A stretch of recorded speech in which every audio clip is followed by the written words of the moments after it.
네, 윤석열 전 대통령에게 청구된 두 번째 구속영장입니다. 어떤 의미인지 특검 취재하고 있는 기자와 좀 더 자세하게 이야기 나눠보겠습니다. 연지환 기자가 나와 있습니다. 자, 조사가 끝난 지 만 하루도 지나지 않아서 구속영장을 청구했어요.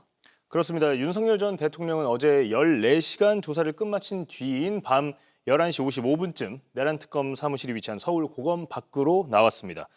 귀가 약 17시간 만에 나온 전격적인 구속영장 청구인데요. 특검은 오늘 오후 5시 20분에 구속영장을 청구했다고 밝혔습니다. 먼저 직접 들어보겠습니다. 특검은 금일 17시 20분 윤석열 전 대통령에 대해 직권남용 권리행사 방해죄 등으로 서울중앙지법에 구속영장을 청구하였습니다.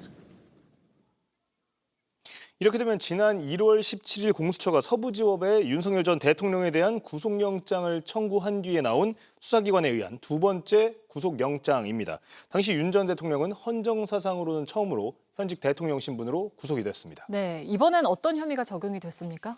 이미 내란 혐의는 재판이 진행 중입니다. 기소 이후에 들어선 특검은 국무위원들에 대한 직권남용과 외환 그리고 체포 저지 관련 혐의의 수사를 집중해 왔습니다. 네. 박지영 특검보는 영장에 들어있는 죄명은 직권남용, 허위 공문서 작성, 그리고 특수공무집행 방해 등이라고 설명을 했습니다. 외환 혐의는 일단 빠졌습니다. 먼저 직권남용은 계엄 국무회의에 참석하지 못한 국무위원들을 피해자로 판단하고 심의에 참여할 심의권을 침해한 혐의로 파악이 됩니다.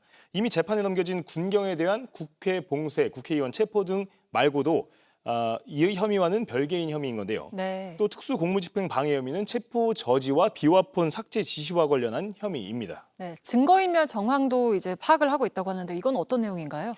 네, 영장에 적시된 허위 공문서 작성 혐의와도 관련이 되는데요. 새로 추가된 혐의입니다. 네. 앞서 저희 JTBC 보도로 특검이 허위 공문서 작성 혐의도 수사한다 이런 사실이 전해졌는데요. 계엄 선포 이틀 뒤인 지난해 12월 5일 강희구 전 실장은 비상계엄 선포 문건을 만들었습니다. 한덕수 전 총리가 서명했고 윤 전 대통령도 결재했는데요. 문제될 것을 우려한 한 전 총리가 없던 일로 하자고 해서 결국 폐기됐습니다. 특검은 이 일련의 과정이 증거인멸에 해당한다고 판단한 걸로 파악이 됩니다. 네, 외환 혐의는 왜 빠졌나요? 특검이 이 부분도 집중적으로 들여다봤잖아요. 네, 맞습니다. 특검은 군의 무인기 관련 관계자를 소환 조사하는 등 외환 혐의 다지기에도 속도를 내왔습니다. 어제 윤 전 대통령의 조사에도 외환과 일반 이적죄 혐의 조사도 이루어진 것으로 파악이 되는데요. 네. 이번 영장에 적시되지는 않았습니다. 먼저 박지영 특검보는 외환은 조사 중에 있고 조사할 양도 많이 남아있는 상황이라 범죄 사실에 포함시키지 않았다 이렇게 오늘 브리핑에서 설명을 했습니다. 일단 수사 진행이 상대적으로 많이 된 혐의로 우선 신병 확보를 시도한 뒤에 추가적으로 외환 혐의는 규명해 나갈 것으로 보입니다. 네, 그럼 앞으로는 어떻게 되는 겁니까? 네, 서울중앙지방법원은 윤 전 대통령의 영장심사 일정이 나오면 공지하겠다고 했습니다. 어디까지나 가정이지만요. 만약 이번에 구속영장이 발부된다면 지난 3월 8일 석방된 뒤 넉 달 만에 윤 전 대통령은 다시 수감되게 되는 거고요.